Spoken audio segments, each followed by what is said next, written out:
Before the Spanish colonization of the Philippines in the late 16th century, Tagalog was primarily spoken by the majority of the Filipino people and was used in rich oral tradition of poetry, song, and epic storytelling. In addition are 8 major dialects: Cebuano, Ilocano, Hiligaynon, or Ilonggo, Bicolano, Waray, Pampango, and Pangasinan. Filipino and Tagalog dialects are variants of the same language from a linguistic perspective. A number of words that we borrowed from Spanish are used in Filipino.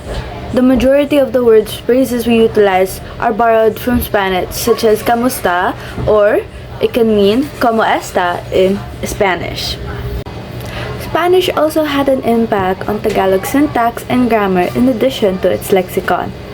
Spanish influence altered word, order, and sentence patterns, creating a linguistic fusion that represents the two languages' cultural interchange. Spanish colonial era, Spanish Friars, dictionary and grammar book, which aided in the use of the language for religion conversion. It was the first significant document of Tagalog. The colonial capital was Manila, a Tagalog-speaking area which reads Tagalog structure. The importance of our own language, Tagalog, as today, Tagalog, officially known as Filipino, serves as a national language, acting as a unifying force for the diverse population, preserving cultural heritage, enabling communication across different regions, and representing a key element of a Filipino identity.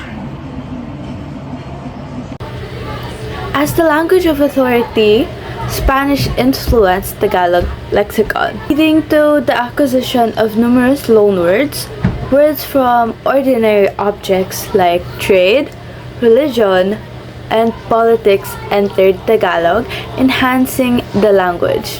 Spanish colonial government was highly centralized, with the Governor-General holding supreme authority.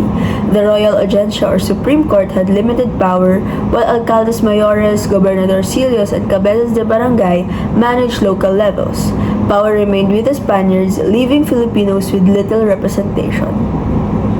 Spain controlled the Philippine economy by the encomienda system, the galleon trade, and polo y servicios. Encomenderos collected tribute and labor, the galleon trade restricted local industries, and forced labor drained Filipino manpower, all benefiting Spain while keeping Filipinos dependent. Filipinos had little political power under the Spaniards.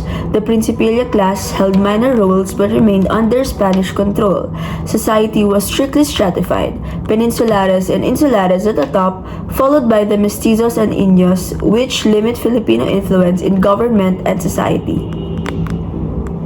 Spain established a centralized legal system in the Philippines led by the Governor-General and Royal Audiencia. However, the system favored Spaniards over Filipinos and was often corrupt. Despite its flaws, many principles of this system influenced the Philippines' modern legal framework.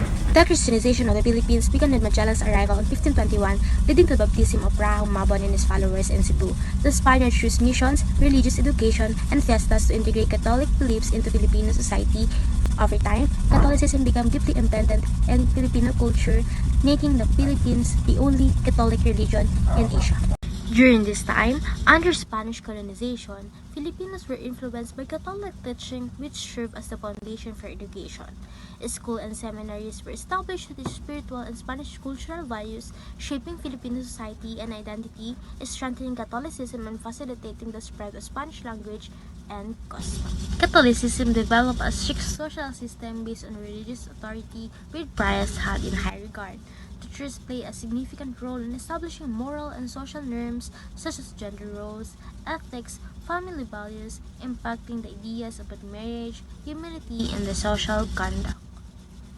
The next slide is building churches and religious structures. Noong dumating ang mga Espanyol sa Pilipinas, nagtayo sila ng malaking simbahan sa bawat bayan. Hindi lang ito para sa pagsamba, naging sentro rin ito ng politika at social life. These churches follow the plaza complex system where the church, municipal hall, and market were placed together para makontrol ang pamumuhay ng mga tao. Spanish friars ang nagplano pero ang mga Pilipino nagtayo gamit ang polo ex servatio o forced labor. Ang mga simbahan ay malaki at matibay. Many churches use Baroque architecture, making them strong and decorative. Notable example is San Agustin Church in Manila, Paway Church in Ilocos Norte, and Miagao Church in Iloilo, each showcasing Filipino craftsmanship and Spanish influence. Option of Catholic holidays and saints. Bago dumating ang mga Spanyol, may sariling paniniwala ang mga Pilipino pero pinalitan ito ng Katolisismo. Pinakilala nila mga santo at piyesta para palitan ng indigenous tradition. Naging malaking cultural event ang mga fiestas na may pagkain at celebration, like Holy Week traditions, festival like Sinulog in Cebu, and Pahiyas in Quezon, honoring San Isidro. The Catholic Church played a central role in Spanish colonial rule. It managed education, healthcare, and land, making it a powerful institution. Friars acted as local leaders, spreading Christianity and overseeing governance. This influence left a lasting legacy, shaping the Philippines' strong Catholic identity that persists today. The reduction policy was a key Spanish strategy to control the population. It forced indigenous people into plant towns which were designed around the church and plaza. While this helped spread Christianity, it disrupted traditional communities. The policy's impact is still visible in the layout of modern Philippine towns.